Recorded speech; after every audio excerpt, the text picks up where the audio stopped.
economics correspondent Andy Verity is with me to look at the figures. What do they suggest to you?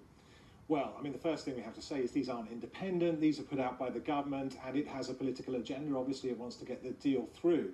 But what's interesting is the comparison that they're making. They're basically doing analysis, not forecasts, not saying this is what we think will happen, but this is what we reckon the hit to the economy will be under certain scenarios. So as you mentioned in your intro, just looking at the numbers, and by the way, these both assume no immigration from the EU.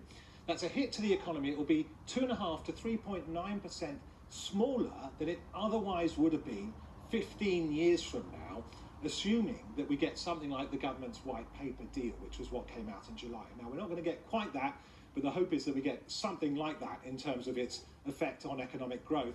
That works out at about £100 billion, roughly, of what the economy is worth now. Now, have a look at what they're saying we will get if there's no deal. As you mentioned, 9.3%. Now, that would be a massive hit to GDP, something north of £200 billion. It's like removing the output of the whole of Scotland from the UK economy.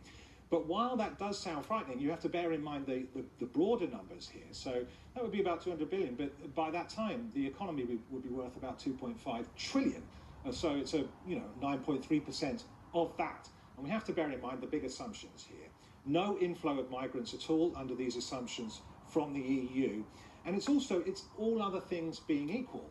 And we have to remember that what really affects the economy isn't just Brexit, it's everything else. So, it's how our industry is doing, it's how productivity is doing, and it's how the rest of the world's economy is doing. Sure. Okay. Andy, many thanks. Andy Verity there.